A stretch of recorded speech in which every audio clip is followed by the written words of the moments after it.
നമസ്കാരം. അമേരിക്കൻ ആക്രമണ ഭീഷണി വീണ്ടും ശക്തമാകുന്ന പശ്ചാത്തലത്തിൽ ഇറാൻ സ്വീകരിച്ച പ്രതിരോധ നടപടികൾ ആഗോള രാഷ്ട്രീയത്തിൽ പുതിയ ചർച്ചകൾക്ക് വഴി തുറക്കുകയാണ്.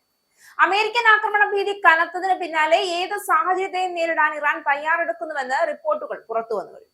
പ്രതിരോധം ശക്തമാക്കുന്നതിന്റെ ഭാഗമായി ആണവ കേന്ദ്രങ്ങൾക്കുമേൽ സംരക്ഷണ കവചം ഇറാൻ തീർത്തുവെന്നാണ് ഏറ്റവും ഒടുവിൽ പുറത്തുവന്ന വാർത്തകൾ. സാറ്റലൈറ്റ് ചിത്രങ്ങളിലാണ് ഇത് സംബന്ധിച്ച അടയാളങ്ങളുള്ളത്. കഴിഞ്ഞ വർഷത്തെ 12 ദിവസ യുദ്ധത്തിനിടെ ഇറാന്റെ ആണവ കേന്ദ്രങ്ങളിൽ US ബങ്കർ ബസ്റ്റർ ബോംബുകൾ പ്രയോഗിച്ചിരുന്നു. സമാനമായ എന്തെങ്കിലും ആക്രമണം ഉണ്ടായാൽ ചെറുക്കാനും ആഘാതം കുറയ്ക്കാനും ലക്ഷ്യമിട്ടുള്ളതാണ് നിലവിലെ നിർമ്മിതി എന്നാണ് വിലയിരുത്തൽ. ഇസ്ഫഹാൻ, നതാൻസ് ആണവ നിലയങ്ങൾക്കു മേലാണ് സംരക്ഷണത്തിനായി പുതിയ മേൽക്കൂര ഇറാൻ സ്ഥാപിച്ചു കഴിഞ്ഞു. സംരക്ഷണ കവചം വന്നതോടെ ആണവ നിലയങ്ങളുടെ ദൃശ്യം പൂർണ്ണമായും സാറ്റലൈറ്റിൽ നിന്ന് മറഞ്ഞു. ഇത് തന്നെയാകും ഇറാൻ ലക്ഷ്യമിട്ടതെന്നും വ്യക്തമാക്കും. രാജ്യാന്തര ആണവ ഏജൻസികളെ തങ്ങളുടെ ആണവ കേന്ദ്രങ്ങളിൽ പരിശോധനയ്ക്ക് ഇറാൻ കുറച്ചുകാലമായി അനുവദിക്കുന്നതേയില്ല.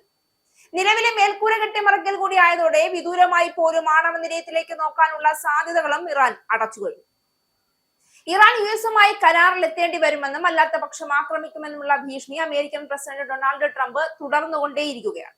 ഇറാൻ ഭരണകൂടത്തിനെതിരെ രാജ്യത്തിനുള്ളിൽ ഉണ്ടായ കലാപത്തെ ഖമേനി ഭരണകൂടം അടിച്ചമർത്തിയതിനെ തുടർന്നാണ് ട്രംപ് ആക്രമണ ഭീഷണി കടുപ്പിച്ചത്. അമേരിക്കൻ വ്യോമവാഹിനി കപ്പലായ USS എബ്രഹാം ലിങ്കണും മിസൈൽ വേധ കപ്പലുകളും മധ്യപൂർവ്വ ദേശത്തേക്ക് US പലതവണ അയച്ചു കഴിഞ്ഞു. അതേസമയം ആണവ കേന്ദ്രങ്ങളുടെ പുനർനിർമ്മാണത്തിന്റെ വിവരങ്ങൾ അമേരിക്കയിൽ നിന്നും ഇസ്രയേലിൽ നിന്നും മറയ്ക്കുന്നതിനായാണ് മേൽക്കൂര കെട്ടിയെന്ന റിപ്പോർട്ടുകളും പുറത്തു വന്നിട്ടുണ്ട്. ടെഹ്റാൻ 220 കിലോമീറ്റർ തെക്കായുള്ള നതാൻസ്, ഇസ്ഫഹാൻ, ഫോർഡോ എന്നീ 3 കേന്ദ്രങ്ങളിലായാണ് ഇറാൻ ജൂണിന് മുൻപ് യുറേനിയം സമ്പുഷ്ടീകരണം നടത്തി വന്നിരുന്നത്. 60% സമ്പുഷ്ടീകരിച്ച യുറേനിയമാണ് നതാൻസിൽ അപ്പോൾ ഉണ്ടായിരുന്നത്. ഇസ്ഫഹാനിലാവട്ടെ സമ്പുഷ്ടീകരണത്തിന് സഹായിക്കുന്ന യുറേനിയം ഗ്യാസും പർവ്വത്തിനടിയിലായാണ് ഫോർഡോ ഇറാൻ സൂക്ഷിച്ചിരിക്കുന്നത്. അമേരിക്കയുടെ ബങ്കർ ബസ്റ്റർ ആക്രമണത്തിൽ ഫോർഡോയ്ക്ക് ഉൾപ്പെടെ സാരമായ നാശനഷ്ടം വന്നുവെന്നായിരുന്നു റിപ്പോർട്ടുകൾ. എന്നാൽ ആണവശേഖരം ഇറാൻ സുരക്ഷിത കേന്ദ്രത്തിലേക്ക് ഇതിനു മുൻപ് തന്നെ മാറ്റിയിരുന്നുവെന്നും ആ സമയത്ത് വാർത്തകൾ പുറത്തു വന്നു. ഇറാൻ പുതിയ ആണവ കേന്ദ്രം നിർമ്മിച്ചുവെന്നും അവിടെ പരീക്ഷണ ഗവേഷണങ്ങൾ നടക്കുന്നുവെന്നും ഇസ്രായേൽ സൈന്യം ആരോപിച്ചു. ഇതിനൊപ്പം അത്യുഗ്രശേഷിയുള്ള ആണവായുധം തലേഖാൻ 2 എന്ന സ്ഥലത്ത് നിർമ്മിക്കുന്നതായും ബാലിസ്റ്റിക് മിസൈൽ പദ്ധതി ഇറാൻ പുനരാരംഭിച്ചതായും സാറ്റലൈറ്റ് ചിത്രങ്ങൾ അടിസ്ഥാനമാക്കി രാജ്യാന്തര മാധ്യമങ്ങൾ റിപ്പോർട്ട് ചെയ്തു. ആണവ കേന്ദ്രങ്ങൾക്ക് മേൽ ശക്തമായ സംരക്ഷണ കവചം തീർത്തുവെന്ന റിപ്പോർട്ടുകൾ ഒരു രാജ്യത്തിന്റെ ആത്മരക്ഷാ അവകാശത്തെ കുറിച്ചുള്ള ചോദ്യങ്ങളെക്കാൾ അധികം അമേരിക്കയുടെ അധിനിവേശ നയങ്ങളെയാണ് വെളിപ്പെടുത്തുന്നത്.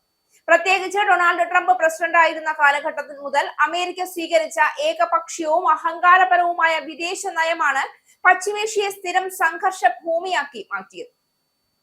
ഇറാൻ ആണവ കരാറിൽ നിന്ന് ഏകപക്ഷീയമായി പിന്മാറിയ ട്രംപിന്റെ തീരുമാനം അന്താരാഷ്ട്ര നിയമങ്ങളെ വെല്ലുവിളിച്ചതായിരുന്നു. ഐക്യരാഷ്ട്രസഭയുടെയും യൂറോപ്യൻ ശക്തികളുടെയും മുന്നറിയിപ്പുകൾ അവഗണിച്ച് യുദ്ധഭീതി വളർത്തി രാഷ്ട്രീയ ലാഭം കൊയ്യാനുള്ള ട്രംപിന്റെ സമീപനം ലോക സമാധാനത്തിന് തന്നെ ഭീഷണിയായി മാറി.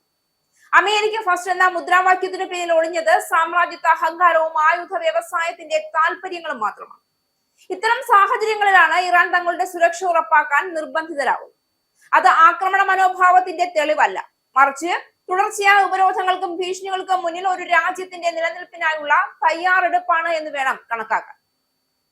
ട്രംപിന്റെ യുദ്ധോന്മാദ നയങ്ങൾ ഇല്ലായിരുന്നുവെങ്കിൽ പശ്ചിമേഷ്യ ഇത്തരം ഒരു ഭീതിയുടെ വക്കിലെത്തുമായിരുന്നില്ല എന്ന യാഥാർത്ഥ്യം ഇവിടെ അവഗണിക്കാനാവില്ല.